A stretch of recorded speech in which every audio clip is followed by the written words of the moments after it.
wrote my new book, The Art of Caring Leadership, to be both a wake-up call and an invitation for leaders who want to uplift their teams and organizations by putting their people first. Most of us think we care, but caring leadership is about doing, taking action in a way that makes a tangible difference to our teams and our workplaces. Now, more than ever, at any time in history, we need to know what leading with heart actually means for us, for our workplaces, and for the world. The Art of Caring Leadership is a practical guide that will help you decipher what caring leadership means in practice through a framework that uncovers the steps you can take every single day. If your people know you care, not just about what they do, but who they are and can become, they will move mountains. To order your copy of the book, visit theartofcaringleadership.com. Hello, everybody. It's Heather with the Leadership with Heart podcast. And I am thrilled today to have Chris Gherardini on the podcast with me. He was referred, so you all know that people they're either handpicked by me or they're referred from current guests on the show. And very occasionally I say yes to people who are sent over by like a PR firm or whatever. And Chris is one of those. And it's because I was really interested. I love the name of his company, number one, and just interested in more about him. And I think you all will find that he's going to add so much to the Leadership with Heart community. So welcome, Chris. Welcome. Thank you, Heather. So tell me where you are right now. Tell us a little bit more about what you do and your leadership journey. Sure. So I started my company about 27 years ago. And so today, Turnkey is a Microsoft Dynamics partner. And so what we do is we sell and implement accounting software, ERP and CRM software across the US. So we go in and help businesses replace their legacy business systems and automate their financials and operations and supply chain and help them become more efficient, more profitable, and deliver better experiences to their workers and their customers. So pretty fun, Awesome. Pretty fun gig. So I am curious to know what, because I can just imagine what might be like a funny story that you can think of helping like during an implementation, maybe even in the early days when you first started. Was there kind of a funny story or anything that you can think of? There are lots of funny stories, and we change the names to protect the innocent, but yes. I don't know if you want one of those examples. It was in a project where we met a company and we were trying to analyze their needs, and so it always starts with requirements. And they started saying, "Well, we have all this cash in all these banks all over the Caribbean." And I said, "Okay, well, how much cash?" They go, "Oh, 250 million." We're like, "Okay, well, and how much accounts payable?" 200,000. So the disproportionate nature of the cash in the banking, we're like, "Yeah, sure, we can automate money laundering." So that was a funny story. We didn't actually win that deal, but the businesses that people are trying to conduct and they all need a better tool to manage all of these things going on. But that was a funny one. And I tell that everybody goes, "Really? They had that much cash?" We're like, "Oh my gosh." So, oh my gosh, funny things we run into. But I'd be laying on the Caribbean right now if I had that much cash in my business. Right? I'd be laying there. I wouldn't be talking to you. I'd be like, someone else is going to have to run that show. Yeah, that was a funny one though. So I am curious, those who you have over 50 people in your company that are spread about, what would they say about you as a leader? Like, how would they describe you as a leader? Engaging, forward-thinking, open, again, empathetic. So there's a few things you might get out of me. And again, part of that's based on my experiences and part of that's based on the culture that I've built here with the organization. So hopefully I'd hear some of those things. Like I said, I hear comments from competitors that are positive as well. So it's nice to get inbound comments where like, good, at least the perception of what we're doing here is working well. And that we really do try to measure up to that point. So. Oh, that's good. I want to dig a little deeper because you said something like, based upon my previous experience, I'm curious to know, is there something that's in your background that makes you more of an empathetic person? Sure. A personal tragedy. So, I was sick back in 2018 and boy, that sure does give you the wake up call. Showed up at the beginning of 2018, they tell you have the big C and you're like, oh, okay. It changes you and it changes the way you think about people. And even in the organization, we pay for short-term and long-term disability where, there's a point where I'm like, well, why isn't people taking this? They go, well, they got to pay for it. I'm like, well, give it to them. Everybody needs that. So it changed my perspectives on benefits to workers and supporting people when they go through their own hardships and stuff. So, it's empathy. It really gives you a different perspective. But anyway, I survived it. I have a whole lot of energy and attitude because of that as well. So. Oh, well, you look great. And so one of the things I'd say is you did more than express empathy. You expressed, it was compassion in action. You were compassionate leader because, and so the empathy came from like understanding and sensing their needs, and you were in their shoes because you know what it's like. But at the same time, you took action. There's plenty of organizations who can empathize with their team members and never do anything about it. Yeah, we took But action. you did something about it by saying, let's just give it to them, which is that step further, which is that kind of caring leadership trait, that compassionate leadership in action. Again, talking about care, talking about leading the heart is one thing. It's actually the doing that makes all the difference. And so, kudos to you for actually taking those steps. So I'm curious to know, where does your drive to lead come from? Where did it all start? I don't know. We joke about that. And part of it is, I'm an engineer that grew up in a public accounting firm, and it's my ideas versus theirs. And I think that, when you build up enough confidence in yourself, you've got to go try it so you don't have regret and remorse. And so part of that's what drives me. And even today, I'm still going because I tell my father, I go, I'm not finished yet. I'm still refining and optimizing and tweaking and tweening, and it's an iterative process for me. But it was just that even 27 years ago. So I thought I could do it better. And I thought I got to go prove that. And then again, you evolve and you refine along the way. But that still drives me today, that I'm still not done optimizing Turnkey. So. Oh, I love that. I love this idea of the engineer inside the public accounting firm, because I bet you oil in their water, and they don't like that either because the oil's on top of the water. Hey, oh God, but even those two together, you're thinking like, okay, the bead counters and the people who are like, highly technical, all of that together. I'm thinking, but then people say, well, can engineers or people in accounting like be heart-based people? And I would say, like, it might be harder for them for people who are engineers to exhibit the empathy or express some of these things that we may think of as soft. But in the end, like you just gave us an example of, there was an expression of true care in action. And it is the action that makes a difference. I bet you your people were like, what is he about to do? He's going to we don't have to pay for this anymore. I'm curious to know, what was their feedback? Yeah, but it's not an expensive benefit, but it's one of those things that everybody needs it, because they're like, when they need a short-term disability and they didn't pay that $12 a month or whatever, it's kind of stupid, because then there's, so it was just me saying, forget it. You need it. Let's do it. Yeah, and I don't think there was a big reaction. Everybody's like, okay, great. No. And we pay 100% of the workers medical and part of the family plans. And so we've always been pretty bullish on good benefits. And that was just one that I felt like, just put it in there. Nice. People shouldn't have a choice. Awesome. They need those types of coverages, because they can't plan when something's going to show up that might interrupt them. So anyway, what's been the craziest thing that's happened to you during this pandemic, given the fact that everybody is spread about? Is there anything interesting you'd like to share in that regard?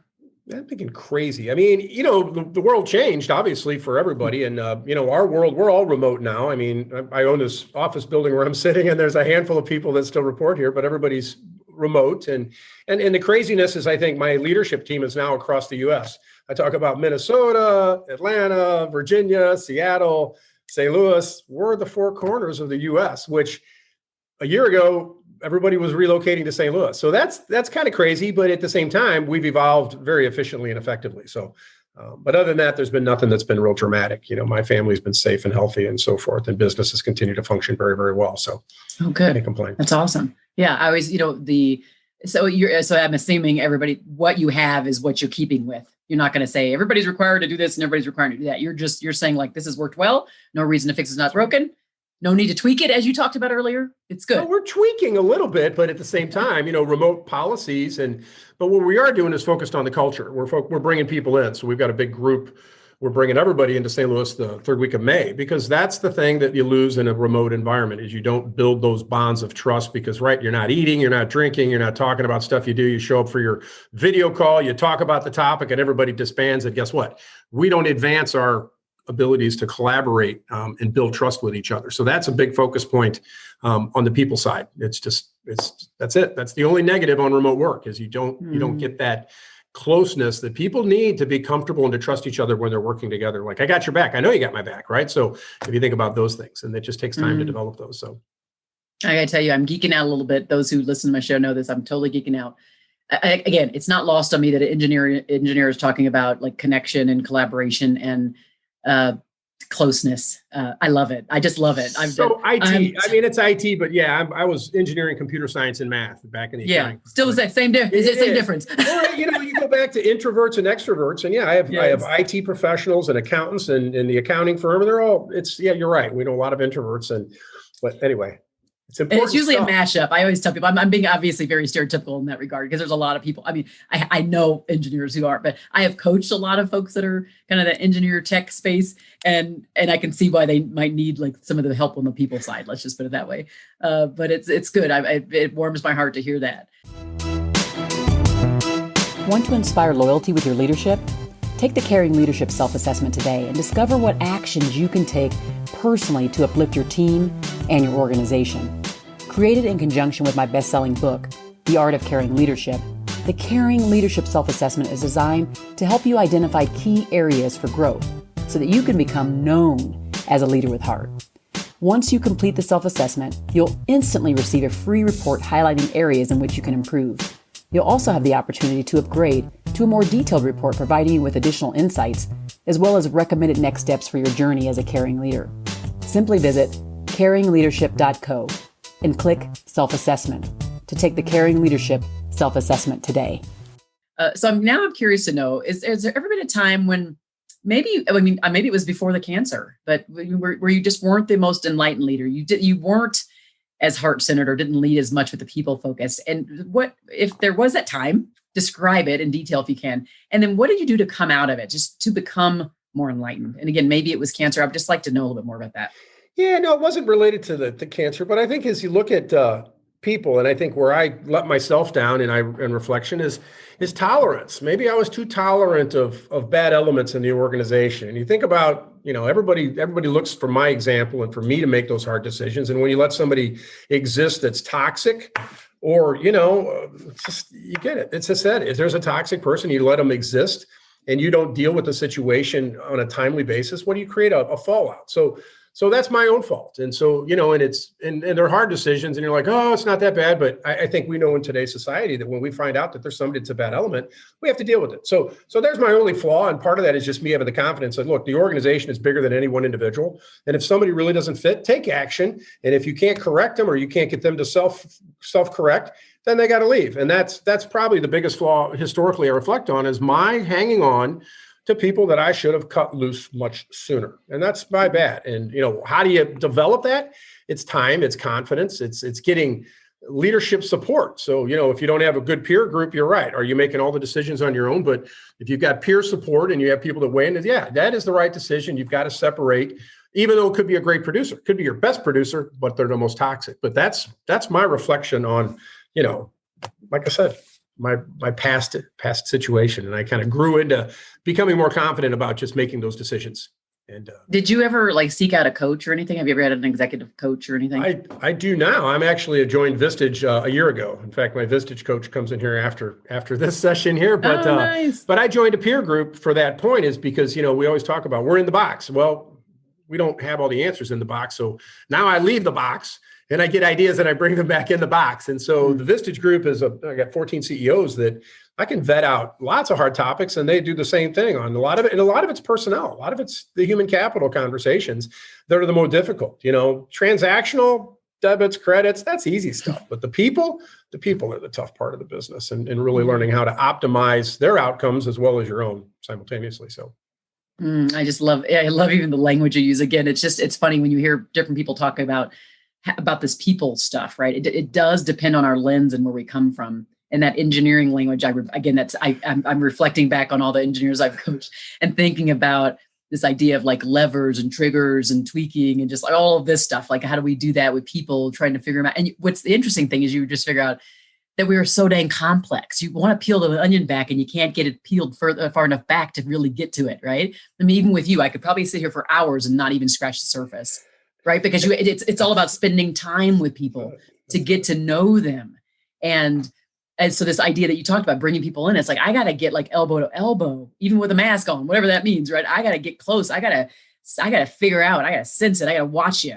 And you can't see all the body language and all, right? You just can't see all that when you're not true. Right. So it's hard. In the young population coming into the workforce, they have the bigger challenge because they need to mimic. Think about mimicking behavior. You learn how to speak at a very young age by mimicking. If you don't sit next to a professional, my tenure in a public accounting firm, boy, I mimicked and I stole everything that they had. I tell you, had I not had that experience, I wouldn't have it. But people are missing that, so it is a big deal. And you're right, elbow to elbow. I had another story. I've got a project management director. She'd been with me 10 months and we'd never met. I'm like, we got to get in the same room.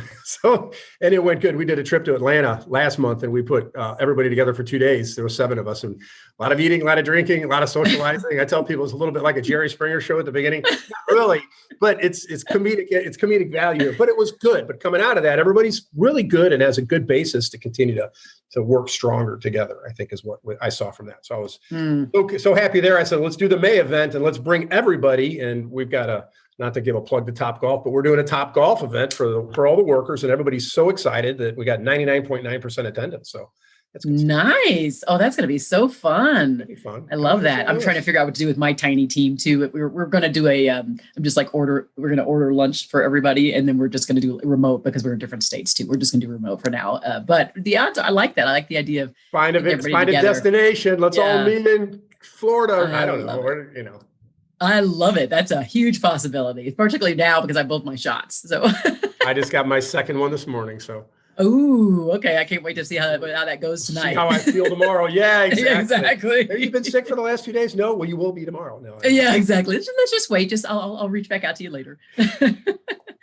So I hear now how you connect with people. Now, for those who are listening now, I mean, you've given some really good tips, whether they're newbies or they're more leaders that are more seasoned.